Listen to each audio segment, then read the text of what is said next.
وصلی علی سیدنا مولانا محمد وعلی آل سیدنا واصحاب سیدنا مولانا محمد وبارک وسلم۔ استغفر اللہ ربی من کل ذنب واتوب الیہ، استغفر اللہ ربی من کل ذنب واتوب الیہ، اعوذ باللہ من الشیطان الرجیم، بسم اللہ الرحمن الرحیم، اتل ما اوحی الیک من الکتاب واقم الصلاۃ ان الصلاۃ تنہی عن الفحشاء والمنکر ولذکر اللہ اکبر واللہ یعلم ما تصنعون۔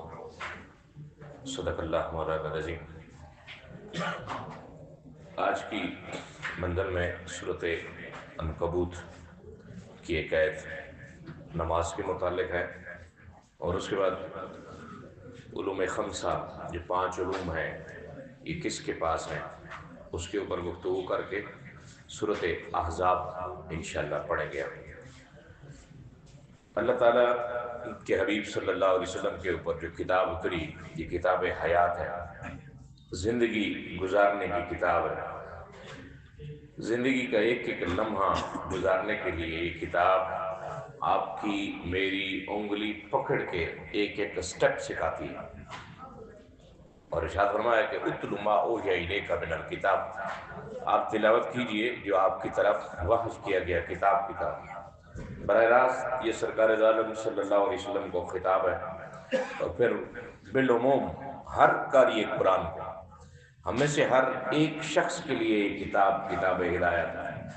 ہر ایک شخص کو یہ کہا گیا کہ اس کتاب کو پڑھیے، اور آگے فرمایا کہ واقم الصلاۃ، اور نماز قائم کیجیے۔ ایک ہوتا ہے نماز پڑھنا اور ایک ہوتا ہے نماز قائم کرنا۔ نماز قائم کرنے کا مقصد یہ ہوتا ہے کہ زندگی کے آخری لمحات تک آپ کی جب تک سانسیں چل رہی ہیں آپ کے اوپر نماز فرض ہے۔ ایسا نہیں کہ بھئی جمعہ پڑھ لیا، عیدیں پڑھ لیں اور اس کے بعد کبھی کبھار آنکھ کھلی تو نماز پڑھ لی ورنہ چھوڑ دی۔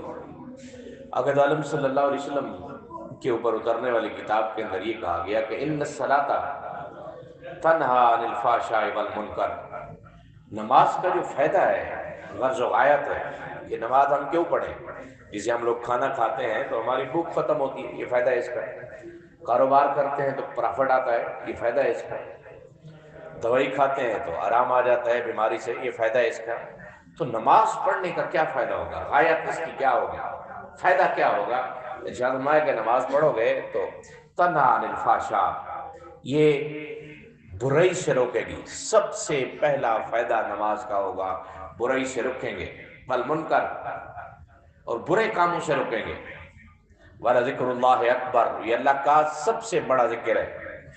اب آپ کے اور میرے ذہن میں آتا ہے جب ہم پڑھتے ہیں کہ یار بڑے بڑے نمازی ہوتے ہیں، برے شرے کام بھی کر رہے ہوتے ہیں، اس میں نماز کا تو قصور نہیں ہے۔ سرکار دو عالم صلی اللہ علیہ وسلم کو شکایت لگی ایک بندے کی کہ یا رسول اللہ فلاں بندہ ہے، نماز بھی آپ کے پیچھے پڑھتا ہے اور چوریاں بھی کرتا ہے، یہ اس دور کے نمازی کی بات ہوگی۔ تو یا رسول اللہ اس کو نماز تو کوئی فائدہ نہیں دے رہی، اس کو تو نہیں پڑھنی چاہیے، جس فائدے کے لیے وہ پڑھ رہا تھا وہ فائدہ تو اسے حاصل نہیں ہو رہا۔ تو سرکار نے فرمایا کہ ایک وقت آئے گا اس نماز کی برکت کی وجہ سے یہ چوری سے تائب ہو جائے گا۔ وہ وقت آیا، کچھ عرصے بعد وہ شخص جو اس کے اندر بری عادت موجود تھی اس بری عادت سے توبہ طائب ہو گیا۔ اگر کسی نمازی کے اندر، پرہیزگار کے اندر، مسیتڑ کے اندر اس طرح کی برائی پائی جاتی ہے تو اسے یہ نہ کہ ہم اکثر کہتے ہیں داڑھی رکھی ہوئی ہے کون سے کام کر رہے ہو، اس میں داڑھی کا کیا قصور ہے؟ نمازی ہو جی آپ کون سے کام کر رہے ہو، آپ تو مولوی ہو جی آپ کون سے کام کر رہے ہو؟ وقت ایک آتا ہے جب آپ اسلام کے ساتھ جڑے رہتے ہیں، ایک وقت ضرور آئے گا کہ آپ ان برے کاموں سے کنارہ کشی کریں گے۔ تو سرکار دو عالم صلی اللہ علیہ وسلم نے نماز کی مثال ارشاد فرمائی کہ لوگوں تم میں سے کسی شخص کے گھر کے سامنے اگر نہر بہتی ہو اور وہ اس نہر سے 5 بار غسل کرے تو کیا اس کے جسم پہ میل رہے گی؟ تو صحابہ کرام نے عرض کیا رسول اللہ نہیں رہے گی۔ ارشاد فرمایا یہی مثال ہے نمازی کی، جو شخص 5 نمازیں پڑھتا ہے اللہ تعالیٰ اس کے جسم کو گناہوں سے پاک کر دیتا ہے۔ اور پھر ارشاد فرمایا کہ جب نمازی نماز پڑھتا ہے تو اللہ تعالیٰ اس کے جسم سے گناہ کشید کر لیتا ہے اور سامنے ڈھیری لگوا دیتا ہے سیٹ کے اوپر اس کی، اور جب وہ نماز پڑھ لیتا ہے تو فرشتہ عرض کرتا ہے اللہ کے حضور کی، یا اللہ یہ گناہ اس کی جسم کے اندر فیڈ کر دوں، دوبارہ ڈال دوں؟ تو اللہ تعالیٰ فرماتا ہے اگلی نماز تک اس کا انتظار کرو، اگر اگلی نماز تک یہ کوئی گناہ نہیں کرتا تو یہ گناہ ہمیشہ کے لیے اس سے جسم سے نکال دو۔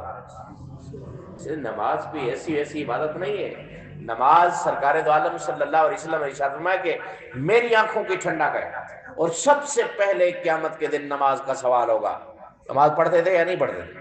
سرکار دو عالم صلی اللہ علیہ وسلم کا جب وصال ہوا تو وصال کے وقت جو پیغام دیا امت کے نام، ارشاد فرمایا کہ میرے امتیوں نماز کو لازم پکڑنا، یہ نماز میری آنکھوں کی ٹھنڈک ہے، تم نماز پڑھو گے اور اللہ کے فضل سے مجھ محمد صلی اللہ علیہ وسلم کی آنکھیں ٹھنڈا ہوں گی۔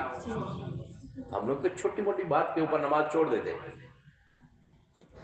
کیا وہ مرد ہوں، کیا وہ خواتین ہوں، کیا وہ جوان ہوں، اکثر و بیشتر تو جوان نہیں پڑھتے۔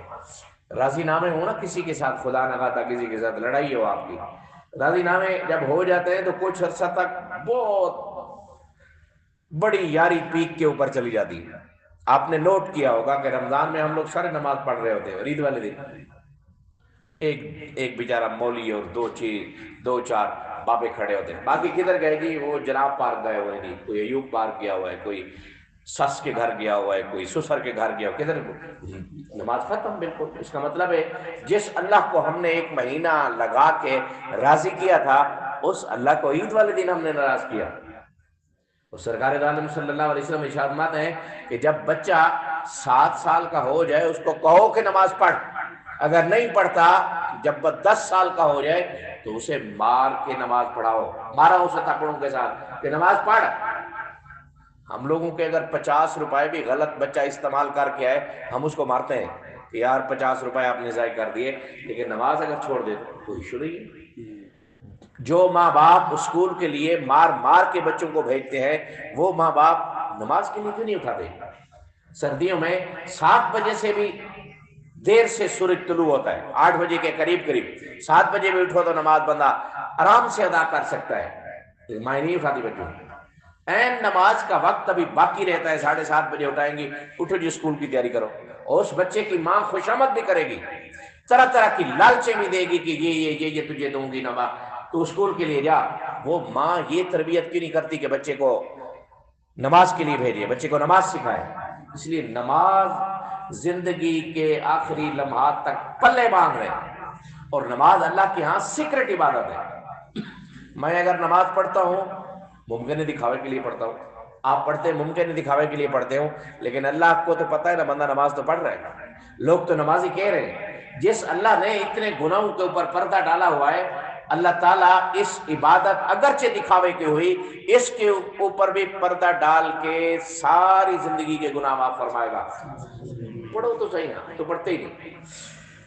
اس کے بعد ہے سورۃ لقمان، مشہور و معروف واقعہ حکیم لقمان کا بھی اس کے اندر مشہور ہے۔ ہم اس کی آخری آیت کے اوپر بات کر لیتے ہیں۔ ان اللہ عندہ علم الساعہ، بے شک جو قیامت کا علم ہے کس کے پاس ہے؟ اللہ کے پاس۔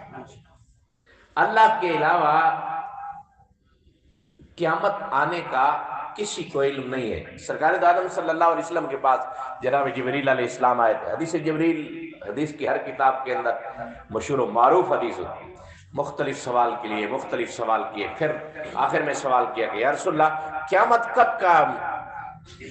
کب قائم ہوگی؟